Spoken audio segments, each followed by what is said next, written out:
à tous mes fidèles sujets. Aujourd'hui, dans cette vidéo, je vais donc vous présenter mes achats Blu-ray et Blu-ray 4K lors des soldes d'été. Donc, je débute avec le Blu-ray 4K du film 48 heures, donc 48 Hours en anglais. Donc un film de 1982 réalisé par Walter Hill avec dans les rôles principaux Nick Nolte et Eddie Murphy. Alors c'est édité par Paramount. Donc j'ai revu le film et côté image, c'est correct sans plus. Le film a été tourné en 35 mm et a bénéficié d'un master 4K avec un nouvel étalonnage des couleurs en Dolby Vision. Le niveau de définition et de détail est relativement bon. Cependant, l'écart avec le Blu-ray que j'avais auparavant reste minime.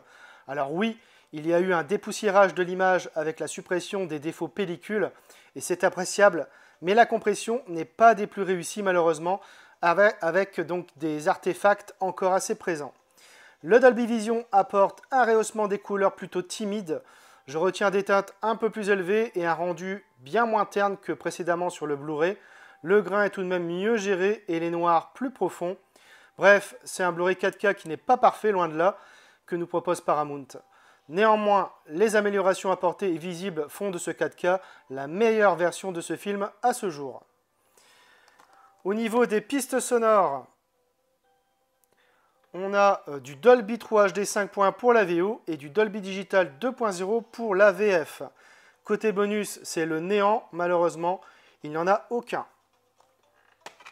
De quoi parle le film? Deux meurtriers sont pourchassés par la police, alors qu'ils recherchent le butin d'un casse commis par Reggie Hammond, un de leurs anciens complices actuellement emprisonné.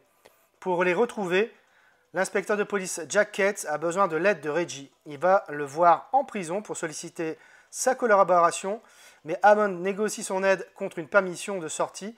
Jack va donc faire en sorte que Reggie soit en liberté surveillée pendant 48 heures, durant lesquelles il va l'aider à retrouver ses anciens complices. Alors j'ai découvert le film à la télévision. On a souvent attribué le concept du tandem policier blanc-noir à L'Arme Fatale, mais c'est véritablement avec 48 heures que l'on voit apparaître cette formule pour la première fois. Très 80s dans sa forme, 48 heures est le prototype du buddy movie ultra efficace, proposant une formule désormais éculée qui joue sur l'association de deux personnages que tout oppose. Ce film révéla un Eddie Murphy encore très supportable à l'époque. Malgré un scénario des plus simplistes, Walter Hill signe un polar sans fioriture et vraiment plaisant. Je retiens principalement la formidable scène de poursuite dans l'hôtel. Bref, 48 heures reste une comédie policière assez sympathique et toujours agréable à revoir. Donc c'est un achat Amazon pour 13,79 €, donc je suis très content de l'avoir rentré dans la collection. Je continue avec le Blu-ray 4K du film 48 heures de plus, Another 48 Hours en anglais, un film de 1990 réalisé de nouveau par Walter Hill avec dans les rôles principaux encore une fois Nick Nolte et Eddie Murphy. Donc c'est édité par Paramount. J'ai revu le film et côté image c'est correct sans plus, comme pour le premier opus. Le film a été tourné en 35 mm et a bénéficié d'un master 4K avec un nouvel étalonnage des couleurs en Dolby Vision. Le niveau de définition et de détail est relativement bon. Cependant, et comme pour le premier volet, l'écart avec le Blu-ray que je détenais autrefois reste ténu. Alors oui, il y a eu également un dépoussiérage de l'image avec la suppression des défauts pellicule et c'est toujours aussi appréciable. Mais la compression, encore une fois, n'est pas des plus réussies, malheureusement, avec des artefacts encore assez présents. Le Dolby Vision apporte un rehaussement des couleurs un poil meilleur que sur le premier film. Les teintes s'avèrent plus élégantes et contemporaines avec des noirs profonds ainsi que des sources lumineuses plus élevées que sur le Blu-ray. Le grain reste stable et mieux géré également que son homologue HD. Bref, c'est un Blu-ray 4K largement perfectible que nous propose Paramount. Néanmoins, les plus-values apportées et notables sur ce 4K font de cette édition la meilleure version de ce film à ce jour. Au niveau des pistes sonores, ça reste inchangé. On a du Dolby 3 HD 5.1 pour la VO et du Dolby Digital 2.0 pour la VF. Côté bonus, c'est le néant comme pour le premier volet. Il n'y en a aucun malheureusement. Alors, de quoi parle le film? L'inspecteur de la police de San Francisco, Jack Cates, est accusé d'homicide involontaire à la suite d'une opération qui a mal tourné. Pour ce faire, il a à nouveau besoin de l'aide de Reggie Hammond. Il dispose de 48 heures pour blanchir son nom. Pendant ce temps, un mystérieux caïd, seulement connu sous le nom de l'Ange Bleu, embauche une bande de motards sauvages dans le but de tuer Reggie. L'un d'eux compte bien en profiter pour liquider aussi Jack, responsable de la mort de son frère. J'ai découvert le film à la télévision. Walter Hill remet le couvert quelques années après le premier opus, et force est de constater que cette suite est pleinement réussie. Ce second volet est une véritable dynamite d'action et d'adrénaline. Nick Nolte est plus pinçant que jamais et Eddie Murphy est égal à lui-même, toujours aussi à l'aise quand il s'agit d'amuser la galerie. Le tandem fonctionne encore mieux que dans le premier opus, avec de nombreuses scènes hilarantes.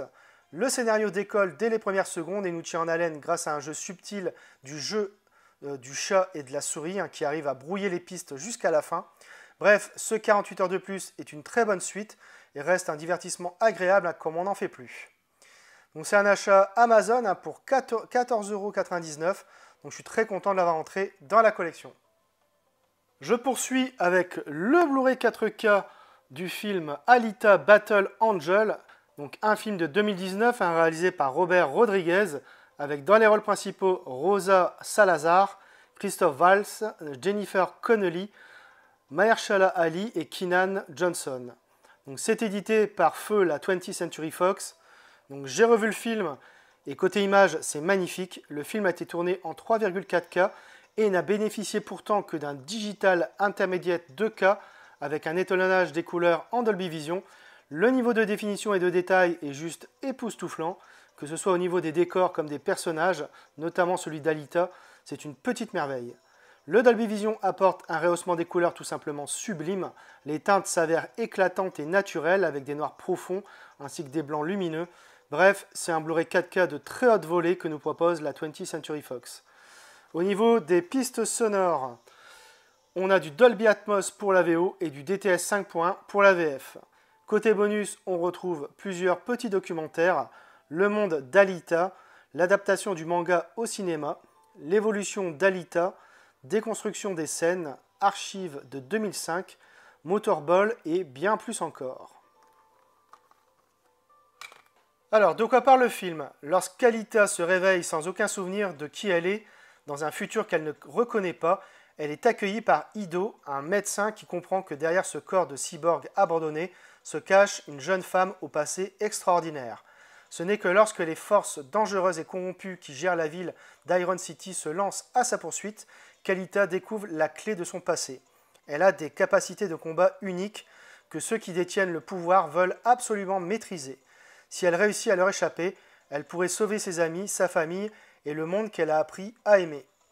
Alors j'ai découvert le film au cinéma, adapté du manga Gum, que je connais que de nom, donc je ne pourrais comparer le film par rapport à l'œuvre originale.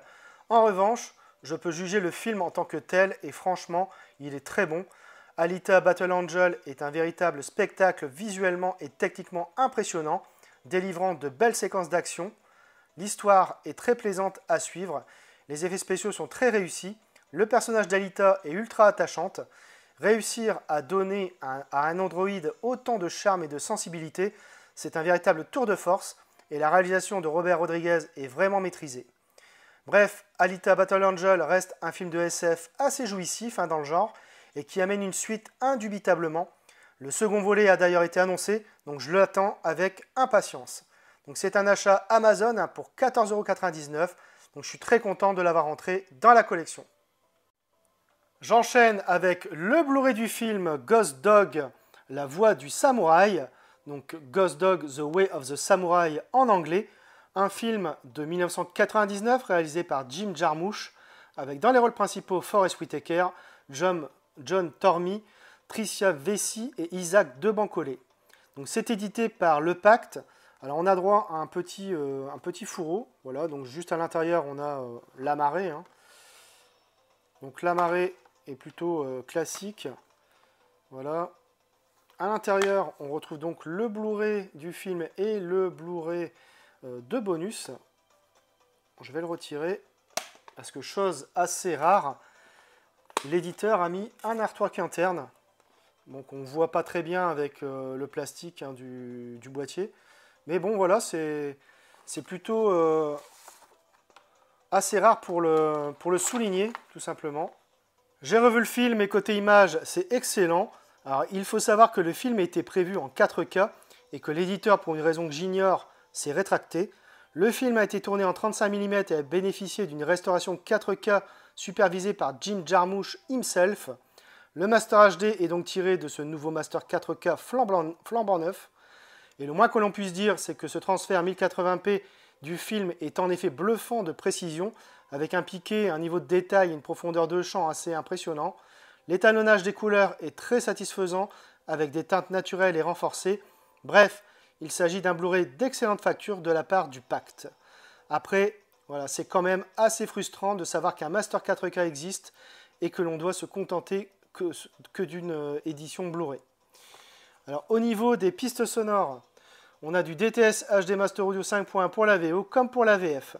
Côté bonus, on retrouve une conversation avec Philippe Azouri sur Ghost Dog et le cinéma de Jim Jarmusch.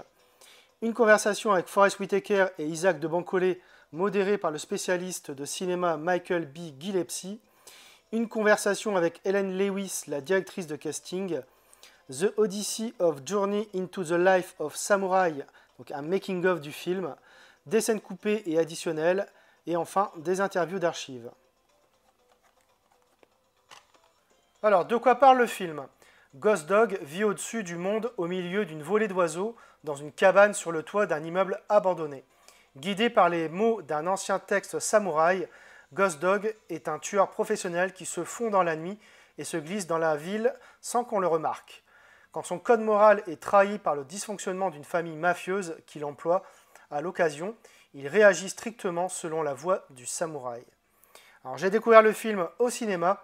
Jim Jarmusch nous gratifie d'une véritable ode au zen avec le personnage taiseux de Ghost Dog, incarné à la perfection par Forest Whitaker, qui a décidé de suivre à la lettre les préceptes des samouraïs, fortement inspiré du film de Melville et rythmé par l'envoûtante BO de Herzier, avec des personnages secondaires truculents comme le gangster et le glacier, respectivement incarnés par John Tormey et Isaac de Bancolé en tête. Ghost Dog est rempli d'humour, de poésie, ainsi que de finesse dans son propos et ses situations. Bref, Ghost Dog reste un film simple, calme et cool, le parcours d'un samouraï dans une époque qui arrive à son terme en définitive. Donc c'est un achat Amazon pour 10 € dans une offre 3 = 30, donc je suis très content de l'avoir entré dans la collection. Je continue avec le Blu-ray du film La Rivière Sauvage, donc The River Wild en anglais, un film de 1994 réalisé par Curtis Hanson, avec dans les rôles principaux Meryl Streep, Kevin Bacon, David Strathairn et John C. Reilly. Donc c'est édité par LCJ. Donc on a droit à un petit fourreau également, avec à l'intérieur donc juste l'amarré. À l'intérieur donc on a également le Blu-ray ici. Et comme pour Ghost Dog, l'éditeur a mis voilà, une image aussi à l'intérieur, donc une sorte d'artwork interne, on va dire. Donc c'est vraiment sympa. J'ai revu le film et côté image, c'est correct sans plus. Globalement, le Master HD est vieillissant, alternant le bon et le moins bon. Le niveau de définition et de détail paraît faiblard, notamment au début du film à Boston. Ça s'améliore par la suite dans le Montana, mais du flou persiste, principalement sur les personnages et en arrière-plan. L'étalonnage des couleurs semble daté et ne fait honneur au décor naturel que trop rarement. Bref, ça reste un Blu-ray moyen que nous propose LCJ. Le film mériterait amplement une restauration 4K issue des négatifs originaux 35 mm. Voilà, un jour peut-être. Au niveau des pistes sonores, on a du DTS HD Master Audio 5.1 pour la VO comme pour la VF. Côté bonus, c'est le néant, il n'y en a aucun malheureusement. Alors, de quoi parle le film ? Gail, une rafteuse très douée, est prise en otage par 2 dangereux malfaiteurs qui l'obligent à leur servir de guide au-delà de Bridle Creek, à travers les rapides les plus dangereux d'Amérique. J'ai découvert le film au cinéma, un thriller écolo extrêmement tendu, mis en scène par le futur réalisateur de LA Confidential, un suspense garanti qui rappelle un peu son décor du célèbre Délivrance de John Borman. C'est le genre de film qu'il est difficile de ne pas apprécier, ses aventures en milieu hostile ou extrême étant pratiquement toujours remplies de péripéties, tournées dans des décors sauvages, extrêmement magnifiques. Le film permet à Meryl Streep d'endosser un rôle très physique, plutôt inhabituel pour elle, tandis que Kevin Bacon est comme toujours aussi délectable en méchant, inquiétant et violent. Bref, La Rivière Sauvage reste un très bon divertissement, au rebondissement bien troussé et qui mérite le coup d'œil assurément. Donc c'est un achat Amazon pour 10 € dans une offre 3 égale 30. Donc je suis content de l'avoir entré dans la collection. Je poursuis avec le Blu-ray du film Le Maître d'école. Donc un film de 1981 réalisé par Claude Berry avec dans les rôles principaux Coluche, Josiane Balasco, Charlotte de Turckheim, Jacques Debarry et Roland Giraud. Donc c'est édité par Pathé Vidéo. Donc j'ai revu le film et côté image, c'est très bon. En effet, le film est proposé en version restaurée 2K à partir du négatif original 35 mm. Le Master HD offre une quantité de détails sacrément plaisant. Toutefois, certaines lacunes apparaissent en faible luminosité. Mais bon, voilà, globalement, la profondeur de champ parvient quand même à enchanter chaque plan et la colorimétrie se révèle assez pointue. Bref, un Blu-ray de très bonne facture globalement. Au niveau de la piste sonore, on a du DTS HD Master Audio 2.0 pour la VF. Côté bonus, c'est le néant, il n'y en a aucun malheureusement. De quoi parle le film ? Gérard Barbier est un jeune vendeur de vêtements licencié pour avoir pris la défense d'un gamin de 10 ans, chapardeur. Ne sachant que faire, mais constatant qu'il possède le baccalauréat et a fait une année de droit, il décide de devenir instituteur suppléant et découvre un métier dont il ne connaissait pas grand-chose, dans une école de banlieue. J'ai découvert le film à la télévision, un petit classique de la comédie française, pleine de tendresse et de sympathie. Coluche y est excellent en instituteur, plein de bonne volonté mais dépassé. Les autres acteurs aussi le sont. Le message n'a pas tant vieilli que cela, même si par certains côtés ce film est très daté et donc en proie au vieillissement. Reste la chanson Le Samba de Gottener, indémodable, et on ne peut qu'être touché par ces enfants pleins de facéties qui me rappellent mon enfance. Bref, Le Maître d'école reste un film toujours aussi attachant et pour lequel la nostalgie fonctionne encore aujourd'hui sur moi. Donc c'est un achat Amazon pour 9,44 €, donc je suis très content de l'avoir entré dans la collection. J'enchaîne avec le Blu-ray du film Les Démons de Jésus, donc un film de 1997 réalisé par Bernie Bonvoisin avec dans les rôles principaux Thierry Frémont, Nadia Fares, Patrick Bouchité, Elie Moon, Fabienne Bab, Martin Lamotte, Yann Colette et Victor Lanoux. Donc c'est édité par Studio Canal. Donc j'ai revu le film et côté image, c'est correct sans plus. Globalement, le Master HD n'est pas irréprochable. Le niveau de définition et de détail est à peine mieux que le DVD. Tout juste, on observera une meilleure qualité sur les visages des personnages et sur quelques plans. L'étalonnage des couleurs n'est pas des plus éblouissants non plus. Les teintes s'avèrent un peu ternes et sans réelle profondeur. Bref, c'est un Blu-ray moyen que nous propose Studio Canal. Au niveau de la piste sonore, on a du DTS HD Master Audio 2.0 pour la VF. Côté bonus, on retrouve juste un entretien avec Thierry Frémont. Alors, de quoi parle le film ? Les aventures de la famille Jacob, quelques mois avant celle de mai 68, composée d'un père alcoolique, d'une mère au foyer, de deux frères arnaqueurs, d'un autre intello, du dernier qui se demande pourquoi il va à l'école, et enfin d'une sœur trop belle pour eux. Alors, j'ai découvert le film au cinéma. Bernie Bonvoisin passe ici avec brio à la mise en scène, signant un pur western moderne, infiniment rock'n'roll et empreint d'une véritable tendresse envers ses personnages, transposant l'Ouest américain dans la banlieue ouest de Rouen à l'aube de mai 68.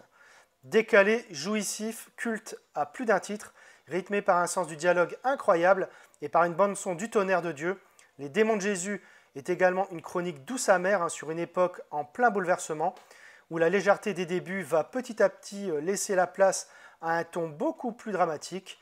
Le casting est parfait avec notamment Patrick Bouchité, Victor Lanoux, Marie Trintignant, Martin Lamotte, Elie Moon, tous excellents, mais c'est surtout Thierry Frémont et Nadia Fares, révélation du film qui détonne, sans oublier un José Garcia surprenant. Bref, Les Démons de Jésus reste une comédie déjantée que je regarde encore aujourd'hui avec le même sourire idiot, un vrai régal. Donc c'est un achat Amazon pour 10 €, donc je suis très content de l'avoir entré dans la collection. Je continue avec le Blu-ray du film Mademoiselle, donc Agassi en coréen, un film de 2019 réalisé par Park Chan-wook, avec dans les rôles principaux Kim In-hee, Kim Tae-ri, Ah Jing-woo et Jo Jing-wong. C'est édité par M6 Vidéo. J'ai revu le film et côté image, c'est superbe. Le film a été tourné en 2,8K et a bénéficié d'un master 2K de toute beauté. Le niveau de définition et de détail est juste sublime. En effet, le piqué est affûté, la profondeur de champ impressionnante, les contrastes fabuleusement riches et les détails abondent aux quatre coins de l'écran. Et que dire de l'étalonnage des couleurs, il est juste étincelant. Bref, un excellent Blu-ray que nous propose M6 Vidéo. On ne pouvait rêver mieux pour un tel film en haute définition. Au niveau des pistes sonores, on a du DTS HD Master Audio 5.1 pour la VO et du DTS HD Master Audio 2.0 pour la VF. Côté bonus, on retrouve un making-of, un minuscule documentaire Mademoiselle à Cannes, une très courte interview de Park Chan-wook et enfin la bande-annonce du film. De quoi parle le film ? Corée, années 30, pendant la colonisation japonaise, une jeune femme, Suki, est engagée comme servante d'une riche japonaise, Hideko, vivant recluse dans un immense manoir sous la coupe d'un oncle tyrannique. Mais Suki a un secret. Avec l'aide d'un escroc se faisant passer pour un comte japonais, ils ont d'autres plans pour Hideko. J'ai découvert le film avec ce Blu-ray. Park Chan-wook réalise un film impressionnant de maîtrise. Inclassable, il nous mène délicieusement par le bout du nez avec un schéma narratif millimétré. Le scénario est au cordeau, le rythme est haletant et l'esthétisme, les décors, les costumes ainsi que la musique soutiennent parfaitement les deux belles actrices, Kim In-hee et Kim Tae-ri, dans cette envoûtante imposture aux trois actes qui alternent aussi bien le drame que le thriller psychologique, épaulé par une touche érotique. De plus, on ne s'ennuie pas une seule seconde malgré la durée du film. Bref, Mademoiselle est un film qui frôle la perfection, une très belle histoire d'amour sensuelle et dérangeante dont je ne suis pas prêt de me remettre. C'est un achat Amazon pour 10 € dans l'offre 3 = 30. Je suis très content de l'avoir rentré également dans la collection.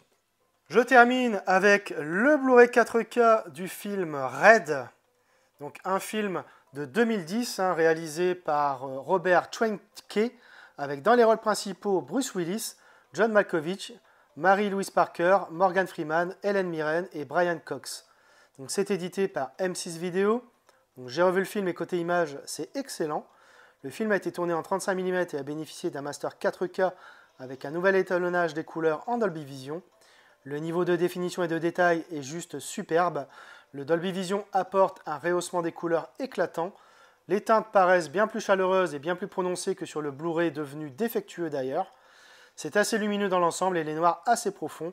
Bref, c'est un Blu-ray 4K d'excellente facture que nous propose M6 Vidéo.